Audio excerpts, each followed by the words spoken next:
Namaskara. Welcome to session number 23 and 24. Today I am going to explain regarding production planning and control, that is properly known as PPC. So production planning and control, it is a predetermined process that plans, manages and controls the allocation of human resources, raw materials and machinery to achieve maximum efficiency.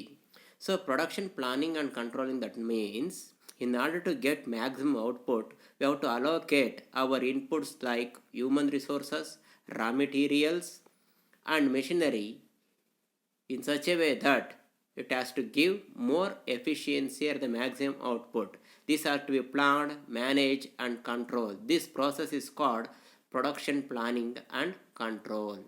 ಇಲ್ಲಿ production planning ಮತ್ತು control ಅಂದರೆ ಉತ್ಪಾದನೆಯನ್ನು ಯೋಜಿಸುವುದು ಮತ್ತು ನಿಯಂತ್ರಿಸುವುದು ಅಂತ ಹೇಳಿದ್ರೆ ಒಂದು ಅತಿ ಹೆಚ್ಚಿನ ಗರಿಷ್ಠ ದಕ್ಷತೆ ಮತ್ತು ಉತ್ಪನ್ನವನ್ನು ಪಡೆಯಲು ಅಗತ್ಯವಿರುವಂಥ ಮಾನವ ಸಂಪನ್ಮೂಲ, ಕಚ್ಚಾ ಸಾಮಗ್ರಿಗಳು ಮತ್ತು ಯಂತ್ರೋಪಕರಣಗಳನ್ನು ಸರಿಯಾದ ರೀತಿಯಲ್ಲಿ ಉಪಯೋಗಿಸುವುದು ಅಥವಾ ಅದಕ್ಕೆ ಹಂಚಿಕೆ ಮಾಡುವುದನ್ನು ಯೋಜಿಸುವುದು, ನಿರ್ವಹಿಸುವುದು ಮತ್ತು ನಿಯಂತ್ರಿಸುವಂಥ ಕ್ರಿಯೆಯನ್ನು ನಾವಿಲ್ಲಿ ಪ್ರೊಡಕ್ಷನ್ ಪ್ಲಾನಿಂಗ್ ಆ್ಯಂಡ್ ಕಂಟ್ರೋಲ್ ಅಂತ ಕರ್ಕೊಳ್ತೀವಿ. ಅಂದರೆ ಅತಿ ಹೆಚ್ಚಿನ ಉತ್ಪನ್ನವನ್ನು ಗಳಿಸೋದಕ್ಕೋಸ್ಕರ ನಮ್ಮಲ್ಲಿ ಲಭ್ಯವಿರುವಂಥ ಕಚ್ಚಾ ಸಾಮಗ್ರಿಗಳ ಅಂತ ಯಾವ್ಯಾವುದು ಅಂತ ಹೇಳ್ತೀವಿ ಇಲ್ಲಿ ಮಾನವ ಸಂಪನ್ಮೂಲ, ಕಚ್ಚಾ ಸಾಮಗ್ರಿಗಳು ಮತ್ತು ಮಿಷಿನರಿಗಳನ್ನು ಸರಿಯಾದ ರೀತಿಯಲ್ಲಿ ಯೋಜಿಸುವುದು, ನಿರ್ವಹಿಸುವುದು ಮತ್ತು ನಿಯಂತ್ರಿಸುವ ಪ್ರಕ್ರಿಯೆಯನ್ನು ಉತ್ಪಾದನಾ ಯೋಜನೆ ಮತ್ತು ನಿಯಂತ್ರಣ ಅಂತ ಕರ್ಕೊಳ್ತೀವಿ. Here the production planning is a sequence of steps that empower manufacturers to work smarter and optimize their production process in the best possible manner. This helps manufacturers work smarter by efficiently managing internal resources to meet customer demand. So, production planning helps to the manufacturer to meet the customer demand by allocating the resources in a smarter way in order to get higher efficiency in their output. That is called production planning and control. ಇಲ್ಲಿ ಉತ್ಪಾದನಾ ಯೋಜನೆ ಮತ್ತು ನಿಯಂತ್ರಣ ಏನು ಮಾಡುತ್ತೆ ಅಂದರೆ ನಮ್ಮ ಗ್ರಾಹಕರ ಬೇಡಿಕೆಯನ್ನು ಈಡೇರಿಸೋಕ್ಕೋಸ್ಕರ ನಮ್ಮಲ್ಲಿರುವಂಥ ಆಂತರಿಕ ಸಂಪನ್ಮೂಲಗಳನ್ನು ದಕ್ಷತೆಯಿಂದ ನಿರ್ವಹಿಸುವಂಥ ಒಂದು ಕ್ರಿಯೆಯನ್ನು ನಮಗೆ ಹೇಳ್ಕೊಡುತ್ತೆ. ಅದನ್ನು ನಾವಿಲ್ಲಿ ಉತ್ಪಾದನಾ ಯೋಜನೆ ಮತ್ತು ನಿಯಂತ್ರಣ ಅಂತ ಕರ್ಕೊಳ್ತೀವಿ. ಸೊ ಗೋರ್ಡನ್ ಬಿ ಕಾರ್ಸನ್ ಅವರ ಪ್ರಕಾರ production planning and control involves generally the organization and planning of the manufacturing process.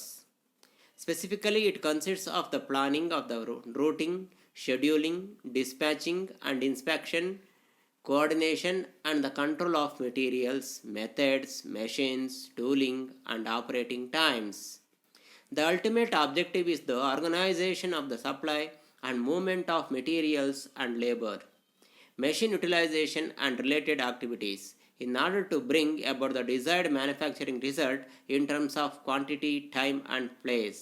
According to the Gordon B. Carson, in order to achieve the maximum efficiency, in order to save the good quality, in order to achieve the good quality of the work, save the time and the place and also increase the quantity of output.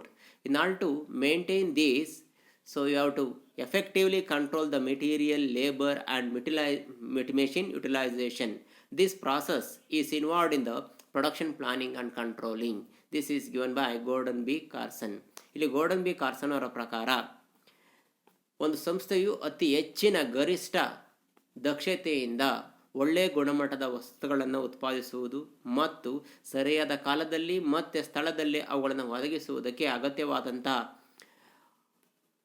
Internal resources ಆಂತರಿಕ ಸಂಪನ್ಮೂಲಗಳಾದಂತಹ ಯಾವುದು ಮಾನವ ಸಂಪನ್ಮೂಲ, ಕಚ್ಚಾ ಸಾಮಗ್ರಿಗಳು ಮತ್ತು ಮಿಷಿನನ್ನು ಸರಿಯಾದ ರೀತಿಯಲ್ಲಿ ಉಪಯೋಗಿಸಿ ಇವುಗಳನ್ನೆಲ್ಲ ಅಂದರೆ ಅಚೀವ್ ಮಾಡಿ ನಮ್ಮ ಗುರಿಯನ್ನು ಸಾಧಿಸುವುದರ ನಾವಿಲ್ಲಿ ಪ್ರೊಡಕ್ಷನ್ ಪ್ಲಾನಿಂಗ್ ಆ್ಯಂಡ್ ಕಂಟ್ರೋಲ್ ಅಂತ ಕರ್ಕೊಳ್ತೀವಿ.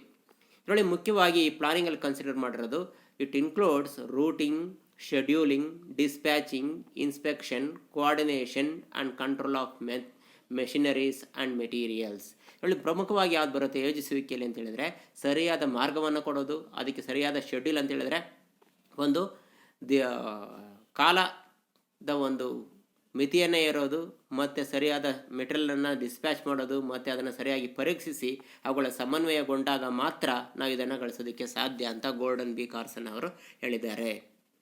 So according to Charles A Koepke ಅವರ ಪ್ರಕಾರ production planning and control is the coordination of a series of functions according to a plan which will economically utilize the plant facilities and regulate the orderly movement of goods through the entire manufacturing cycle from the procurement of all materials to the shipping of finished goods at a predetermined rate.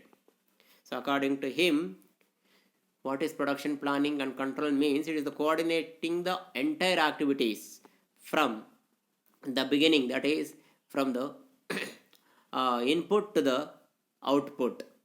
Input to output, whatever the activities or the functions to be effectively controlled and planned, that is called production planning and control. ಇಲ್ಲಿ Charles A Koepke ಅವರ ಪ್ರಕಾರ ಏನು ಹೇಳ್ತಾರೆ ಅಂತ ಹೇಳಿದ್ರೆ, ಒಂದು ಕಚ್ಚಾ ಸಾಮಗ್ರಿಯನ್ನು procure ಮಾಡೋದ್ರಿಂದ ಹಿಡಿದು ಅದು ಫಿನಿಶ್ಡ್ ಪ್ರಾಡಕ್ಟ್ ಅಂದರೆ ಸಿದ್ಧ ವಸ್ತುವಾಗಿ ಮಾರ್ಪಡಿಸಿ ಅದು ಸರಿಯಾದ ದರದಲ್ಲಿ ಕೊಡುವವರೆಗೂ ಇರುವಂಥ ಎಲ್ಲ ಚಟುವಟಿಕೆಗಳನ್ನು ಸರಿಯಾದ ರೀತಿಯಲ್ಲಿ ಬಳಸಿ ಅದನ್ನು ದಕ್ಷತೆಯಿಂದ ಮಾಡೋದನ್ನು ಹೇಳ್ತೀನಿ ಅಲ್ಲಿ ಪ್ರೊಡಕ್ಷನ್ ಪ್ಲಾನಿಂಗ್ ಆ್ಯಂಡ್ ಕಂಟ್ರೋಲ್ ಅಂತ ಹೇಳಿದ್ದಾರೆ.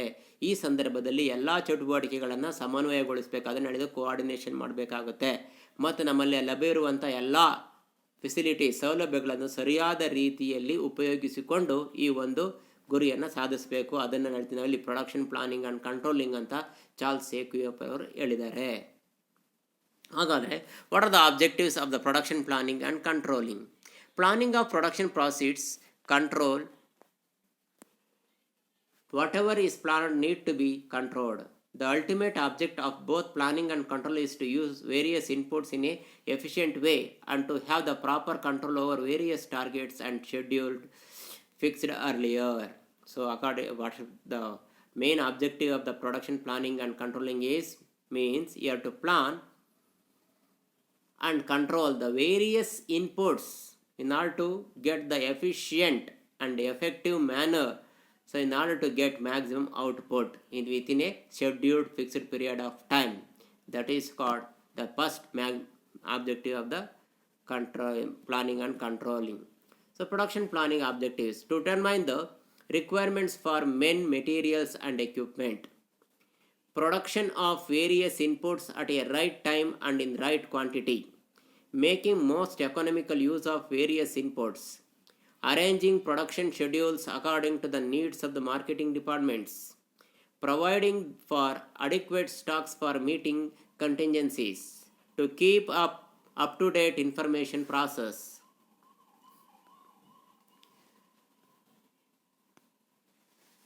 So here the production planning objectives are to determine whatever the men, materials and equipments are required in order to produce a given quantity of output. ಒಂದು ನಿರ್ದಿಷ್ಟ ಉತ್ಪನ್ನವನ್ನು ಗಳಿಸೋದಕ್ಕೆ ಅಗತ್ಯವಾಗಿರುವಂಥ ಮಾನವ ಸಂಪನ್ಮೂಲ, ಕಚ್ಚಾ ಸಾಮಗ್ರಿಗಳು ಮತ್ತು ಯಂತ್ರೋಪಕರಣಗಳನ್ನು ನಿರ್ಧರಿಸುವುದು ಇದರ ಮುಖ್ಯವಾದಂಥ ಒಂದು ಆಬ್ಜೆಕ್ಟಿವ್ಸ್ ಅಂದರೆ ಗುರಿಯಾಗಿದೆ.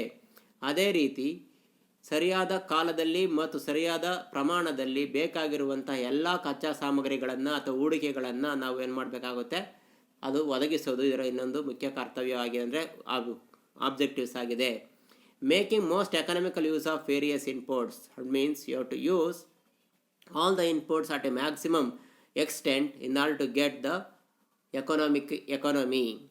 So arranging production schedule according to the needs of marketing department, ಮಾರುಕಟ್ಟೆಯ ವಿಭಾಗದವರು ಏನು ಹೇಳ್ತಾ ಇದ್ದಾರೆ ಅದಕ್ಕೆ ತಕ್ಕಂತೆ ನಮ್ಮ ಉತ್ಪಾದನಾ ಶೆಡ್ಯೂಲ್ಸನ್ನು ನಾವು fix ಮಾಡ್ಕೊಳ್ಬೇಕಾಗುತ್ತೆ.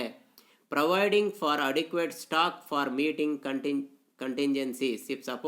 If there is any suddenly, if it's not planned or means contingencies arises, we have to make some arrangement for that purpose. We have to make adequate stocks. Keeping up to date information process. You have to always ನಾವು ಯಾವಾಗಲೂ ಕೂಡ ಸರಿಯಾದ ಮಾಹಿತಿಯನ್ನು ಹೊಂದಿರಬೇಕಾಗುತ್ತೆ. ಇದು planning.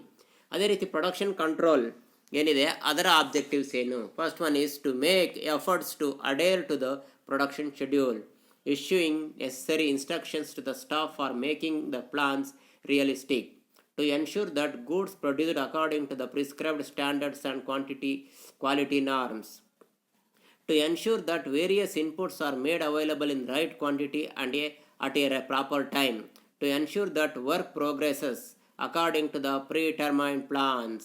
ಇಲ್ಲಿ control ಅಂದರೆ ನಾವೇನು schedules ಮಾಡಿದ್ದೀವಿ ಅಥವಾ ಪ್ಲಾನ್ ಮಾಡಿದ್ದೀವಿ ಅದರ ರೀತಿಯೇ ಏನು ಮಾಡಬೇಕಾಗುತ್ತೆ, ಉತ್ಪಾದನಾ ಪ್ರಕ್ರಿಯೆ ನಡಿಬೇಕಾಗುತ್ತೆ. ಎರಡನೇದು, ಅದೇ ರೀತಿ ಏನು ಪ್ಲಾನ್ಸ್ ಮಾಡಿದರೆ ಅದು ಸರಿಯಾದ ರೀತಿಯಲ್ಲಿ ಎಕ್ಸಿಕ್ಯೂಟ್ ಆಗೋದಕ್ಕೆ ಬೇಕಾಗಿರುವಂಥ ಎಲ್ಲ ಸೂಚನೆಗಳನ್ನು ಕೂಡ ಸಿಬ್ಬಂದಿಗೆ ನೀಡೋದು. ಅದೇ ರೀತಿ ಏನು ಗೂಡ್ಸ್ ಪ್ರೊಡ್ಯೂಸ್ ಮಾಡ್ತಾ ಇದ್ದಾರೆ ಅದನ್ನು ಸರಿಯಾದ ಸ್ಟ್ಯಾಂಡರ್ಡ್ಸಲ್ಲಿ ಮತ್ತು ಗುಣಮಟ್ಟದಲ್ಲಿ ತಯಾರಿಸುವಂತೆ ನೋಡ್ಕೊಳ್ಳೋದು. ಮತ್ತು ವೇರಿಯಸ್ ಇನ್ಪುಟ್ಸ್ ಮೇಡ್ ಅವೈಲಬಲ್ ಅಂದರೆ ನಾವು ಉತ್ಪಾದನೆ ಮಾಡಲಿಕ್ಕೆ ಸರಿಯಾದ ರೀತಿಯಾದಂಥ ಕಚ್ಚಾ ಸಾಮಗ್ರಿಗಳು ಸರಿಯಾದ ಪ್ರಮಾಣದಲ್ಲಿ ಮತ್ತು ಕಾಲದಲ್ಲಿ ದೊರೆಯುವಂತೆ ನೋಡ್ಕೊಳ್ಳೋದು. ಮತ್ತು ನಮ್ಮ ಕೆಲಸಗಳೆಲ್ಲವೂ ಕೂಡ ನಾವೇನು ಮೊದಲೇ ನಿರ್ಧರಿಸಿರುವಂಥ ಯೋಜನೆಯಂತೆ ನಡೀತಾ ಇದ್ದೇವೆ ಅಂತ ತಿಳ್ಕೊಳ್ಬೇಕಾಗುತ್ತೆ. ಅದು ಇದರ ಮುಖ್ಯವಾದಂಥ ಇನ್ನೊಂದು ಆಬ್ಜೆಕ್ಟಿವ್ ಆಗಿರುತ್ತೆ. Next, principles of PPC, that is types of production determines the kind of production planning and control. Time is common denominator for all scheduling activities. The size of the plant has relatively little to do with the type of PPC systems needed. The highest efficiency in production is obtained by manufacturing the required quantity of a product. What are the benefits of PPC? PPC coordinates all the phase of production operating system. An efficient plant results in higher quality, better utilization of resources, reduced inventories, and better customer services. An efficient plan enables the firm to improve its sales turnover, market share, and profitability. The stages of production planning and control. There are 4 stages in production planning and control. First one is routing, second one is scheduling, third one is dispatching, fourth one is follow-up.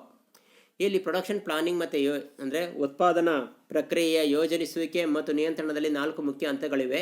ಅದರಲ್ಲಿ ಮೊದಲನೇದಾಗಿ ಹೇಳ್ತೀವಿ routing ಅಂತ ಕರಿತೀವಿ, ಎರಡನೇದನ್ನು scheduling ಅಂತ ಕರ್ಕೊಳ್ತೀವಿ, ಮೂರನೇದನ್ನು dispatching, ಕೊನೆಯದನ್ನು ಅನುಸರಣೆ ಅಥವಾ follow up ಅಂತ ಕರ್ಕೊಳ್ತೀವಿ. ಮೊದಲನೇದು routing. The first stage of production planning is to determine the path of production from raw materials to finished goods. Here you will determine the equipment, resources, materials and sequence to be used. ಮೊದಲನೇ ತಗೊಳ್ತಾ ಇರೋದು routing, ಮಾರ್ಗವನ್ನು first fix ಮಾಡೋದು.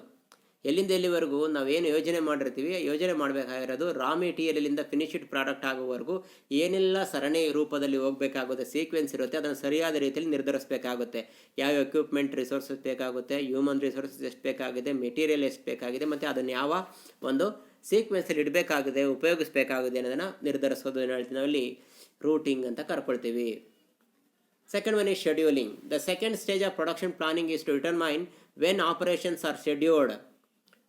Here the goal may be to increase throughput,